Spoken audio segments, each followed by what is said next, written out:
Olá e bem-vindos! Hoje a gente vai mergulhar num material que explora uma ideia com um nome que, olha, soa super acadêmico, mas que, no fundo, define como milhões de pessoas pensam sobre Deus: a teologia positiva. Uhum. A questão central que a nossa fonte apresenta é quase um paradoxo, né? Como é que nós, seres humanos, com uma linguagem e uma mente finitas, podemos ousar fazer afirmações diretas sobre um Deus que, por definição, é infinito, que está além da nossa compreensão total? É o dilema fundamental da teologia, não é? Qualquer tentativa de falar sobre Deus esbarra um pouco nessa parede. Exato. E, historicamente, o pensamento cristão desenvolveu duas grandes estratégias para contornar isso. Uma delas, mais cautelosa, é a chamada via negativa. A via negativa. Isso. Ela basicamente diz: olha, é mais seguro e mais respeitoso dizer o que Deus não é. Tipo, ele não é mortal, não é limitado pelo espaço, não é mau. Assim a gente preserva o mistério, sabe? Certo, essa abordagem foca em remover as nossas limitações de Deus. Mas a nossa análise de hoje é sobre a outra via, a tal da teologia positiva, que vai na direção oposta. Certo, exatamente.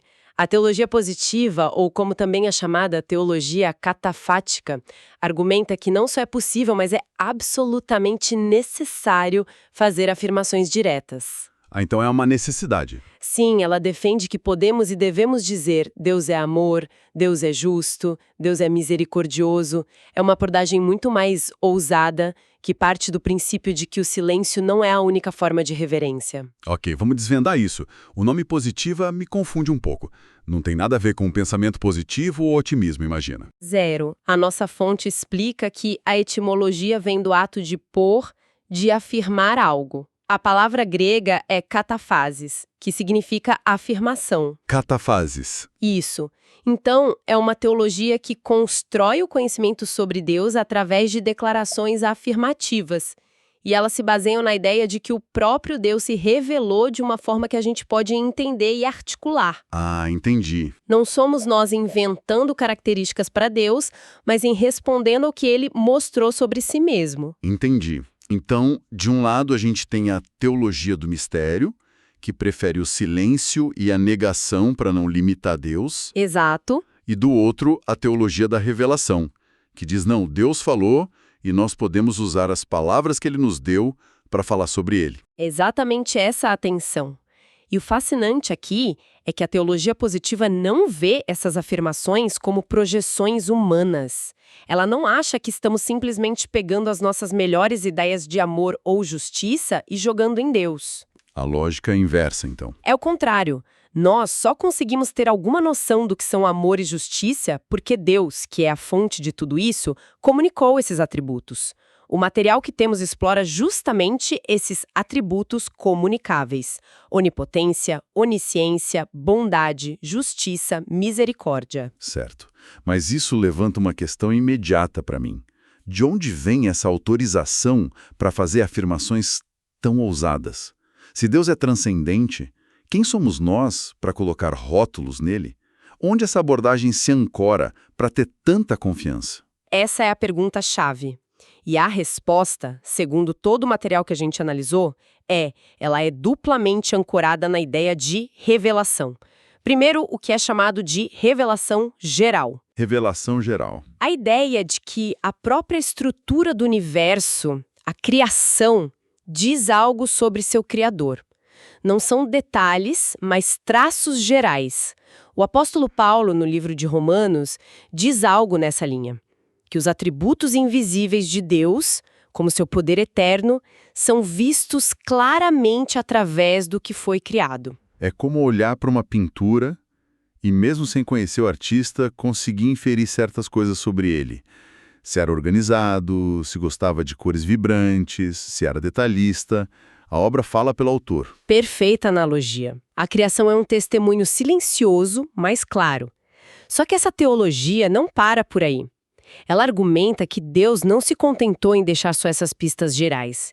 Ele interveio diretamente no que é chamado de revelação específica. E aqui a coisa fica muito mais direta. Muito mais pessoal, exato. Não é mais só sobre interpretar a natureza, é sobre ouvir o que Deus diz e observar o que ele faz na história. E o nosso material traz exemplos disso, né? Sim, vários. O chamado a Abraão, a libertação de Israel do Egito, a entrega dos 10 mandamentos a Moisés. Esses eventos não são vistos apenas como acontecimentos históricos, mas como atos de autorrevelação. Entendi. E talvez o exemplo mais explícito, que a fonte destaca, está em Êxodo capítulo 34. Moisés pede para ver a glória de Deus e a resposta que ele recebe é uma declaração verbal. O próprio Deus se descreve. Eu lembro dessa passagem. É quase um cartão de visita divino. Ele não deixa margem para dúvida dizendo: Eu sou o Senhor, Deus compassivo e misericordioso, paciente, cheio de amor e fidelidade. Não há nada de vago ou negativo aqui. Nada. É uma lista de atributos positivos, diretos, uma autoafirmação. A fonte cita um trecho da carta aos Hebreus que é incrivelmente forte, dizendo que Jesus é o resplendor da glória de Deus e a expressão exata do seu ser. Expressão exata. Essa linguagem não deixa espaço para ambiguidade. Não é uma aproximação ou uma sombra. É a representação fiel. Precisamente. E isso é reforçado em outra passagem, no Evangelho de João, quando o discípulo Filipe pede a Jesus: mostra-nos o Pai. A resposta de Jesus é a base da teologia positiva no Novo Testamento. Quem me vê, viu o Pai. Exatamente. Para essa abordagem, portanto, a vida, as parábolas, os milagres, a morte e a ressurreição de Cristo não são só uma história inspiradora. São a declaração mais clara, direta e positiva que existe sobre quem Deus é. Conceitos abstratos como Deus é amor ganham um rosto, uma história. Uma forma compreensível. A teologia não precisa mais só especular. Ela pode apontar para uma pessoa. E essa abordagem não é uma invenção recente, né? Ela tem uma longa história moldando o pensamento cristão desde o início.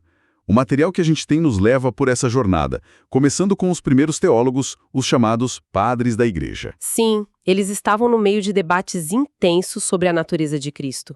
Por exemplo, no século IV, havia um grande conflito com o arianismo, uma doutrina que negava a plena divindade de Jesus. Certo? E a resposta de teólogos como o Atanásio não foi apenas dizer o que Cristo não era.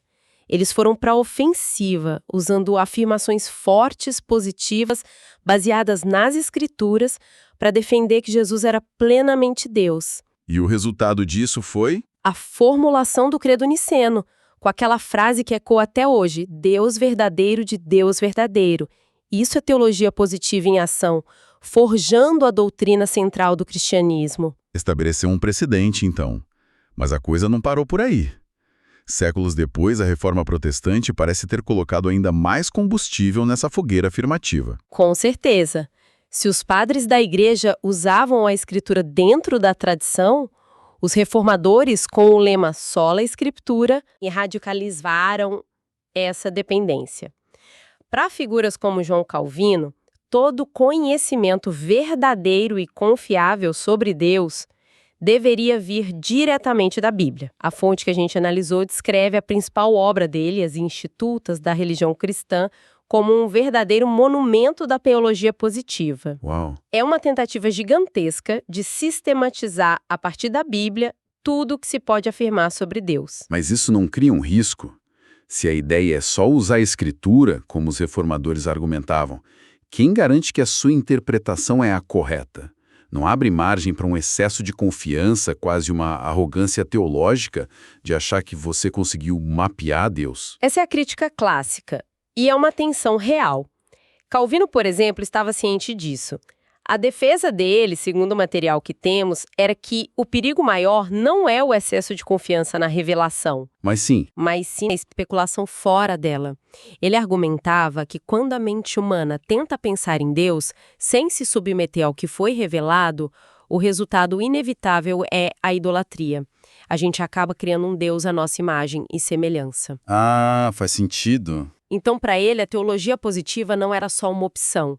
era a única salvaguarda contra a imaginação humana. Ou seja, o antídoto para a idolatria não é o silêncio, mas sim ouvir atentamente a autorrevelação de Deus. Isso deixou um legado, né? Muitas igrejas até hoje têm suas confissões de fé. Exato! As grandes confissões de fé que surgiram na Reforma, como a Confissão de Westminster, são essencialmente compêndios de teologia positiva. São listas e mais listas de afirmações cuidadosamente construídas com referências bíblicas sobre o que se pode saber e declarar a respeito de Deus. Certo. Mas isso me leva de volta ao início. Parece uma contradição. Como você pode afirmar com tanta certeza Deus é X e ao mesmo tempo manter a noção de que ele é um mistério insondável, que é o ponto da teologia negativa? As duas não se anulam? Parece que sim, né?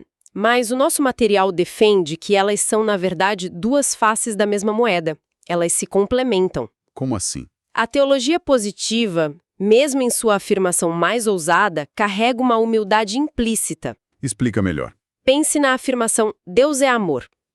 É uma das declarações mais positivas que existem, mas ao mesmo tempo, todo teólogo que faz essa afirmação reconhece que nossa compreensão da palavra amor é analógica, é limitada. Certo. O amor humano que a gente conhece, por mais profundo que seja, é só um reflexo, uma sombra do amor divino. É como tentar descrever o sol para alguém que viveu a vida inteira no escuro. Você pode dizer, é uma bola de fogo gigante e brilhante. É uma afirmação positiva e verdadeira. Sim, é verdade. Mas ela nem arranha a superfície da complexidade termonuclear, da gravidade, da radiação, do que o Sol realmente é. Bela analogia. A afirmação é útil, é verdadeira, mas não esgota a realidade. Exatamente. Então, a afirmação positiva, o Sol é uma bola de fogo, nos dá um conteúdo real para a gente se agarrar. Mas a humildade, a via negativa, nos lembra da vastidão que não conseguimos descrever. Mas ele é infinitamente mais complexo do que isso. Entendi. A teologia positiva nos dá o que Deus escolheu revelar. E a teologia negativa nos lembra de que o que ele não revelou ou o que não conseguimos compreender continua sendo infinitamente maior. Ok. Isso tudo é uma ginástica mental fascinante para teólogos, mas e na prática? Por que isso importa para alguém hoje que não está escrevendo uma tese? A fonte aponta para áreas bem concretas. A primeira é a doutrinária. Doutrinas centrais como a Trindade, a ideia de um Deus em 3 pessoas ou a encarnação. A crença de que Deus se fez humano em Jesus. Elas simplesmente não existiriam sem a teologia positiva. Elas dependem da capacidade de pegar diversas afirmações das Escrituras e juntá-las de forma coerente. Sem afirmações positivas, essas doutrinas se dissolvem num misticismo vago. Falando nisso, quando ouço teologia positiva, minha mente vai direto para algo como pensamento positivo ou até a confissão positiva que a gente vê em algumas igrejas. O material que temos aqui faz essa conexão ou nos alerta contra ela? É uma distinção crucial. E a fonte faz muito bem em separar as duas coisas na sua seção de perguntas comuns. Elas não poderiam ser mais diferentes. Ah, bom. A teologia positiva, como a gente viu, é um método histórico de entender o caráter de Deus com base na revelação bíblica. Já a confissão positiva é uma doutrina moderna associada ao evangelho da prosperidade, que ensina que as nossas palavras e a nossa fé têm um poder criativo para gerar nossa própria realidade de saúde e riqueza. Nossa, são coisas totalmente diferentes. Totalmente. Confundir as duas é um erro fundamental que a fonte faz questão de esclarecer. Uma é sobre conhecer a Deus, a outra sobre usar Deus para atingir nossos fins. Uma distinção crítica, sem dúvida. E a outra área prática de importância que o material destaca é o impacto na adoração e na vida cristã. E aqui o abstrato se torna muito concreto. A teologia positiva argumenta que a nossa resposta a Deus, gratidão, louvor, confiança, não surge do vácuo. Ela é uma resposta informada. Exato. É uma resposta informada ao caráter de Deus que nos foi revelado. Saber que Deus é amor nos encoraja a amá-lo de volta e amar o próximo. Saber que Ele é justo nos leva ao arrependimento. A adoração deixa de ser só uma resposta emocional e se torna uma resposta consciente, sabe? Fundamentada na grandeza de quem Deus revelou ser. A nossa fonte usa um exemplo lindo do Salmo 103, que diz: O Senhor é misericordioso e compassivo, pois quanto o céu se eleva acima da terra, assim é grande a sua misericórdia. O salmista não está só expressando um sentimento vago, ele está listando atributos positivos de Deus, um por um. E a partir dessa lista, ele explode em louvor. Exato, em louvor e segurança. Precisamente, a teologia fornece o porquê por trás da adoração. Adoramos a Deus não apenas porque sentimos vontade ou porque a música é boa, mas por causa de quem Ele é. A teologia positiva é o combustível para uma vida de fé que não se baseia em suposições, mas em declarações. Ela dá substância à fé. Ok, vamos recapitular o que a gente viu. Partimos do desafio de como falar sobre um Deus infinito e encontramos a via da afirmação, a teologia positiva. Vimos que ela se ancora na ideia de que Deus se revelou, tanto na criação quanto e principalmente nos seus atos na história. Exato, com o clímax dessa revelação sendo a pessoa de Jesus Cristo, a expressão exata de Deus. Depois, vimos como essa abordagem moldou a história da Igreja, desde os primeiros credos até o foco intenso da Reforma Protestante na Escritura. E, por fim, vimos que ela não é só um exercício intelectual. Ela tem implicações diretas na forma como as doutrinas são construídas e, talvez mais importante, como a adoração e a confiança em Deus são alimentadas no dia a dia. É uma teologia que, em sua essência, parece ser sobre a escuta. Eu diria que essa é a síntese final perfeita. É uma teologia da escuta, baseada na convicção de que Deus não permaneceu em silêncio. Nosso trabalho não é inventar ou especular, mas ouvir atentamente o que Ele disse sobre si mesmo e responder a isso. E para deixar uma reflexão final, o material que a gente analisou menciona brevemente na seção de perguntas comuns algo conhecido como quadrilátero wesleyano. Os 4 pilares da teologia, que seriam Escritura, tradição, razão e experiência. Certo. A teologia positiva, como vimos, se baseia de forma esmagadora na Escritura como uma revelação objetiva, externa a nós. Isso levanta uma questão interessante sobre o 4º pilar, a experiência. Como a experiência pessoal e subjetiva de fé de um indivíduo dialoga ou talvez até desafia essa abordagem tão focada no texto. Isso é complicado, porque a experiência pessoal é super poderosa, mas também pode ser enganosa.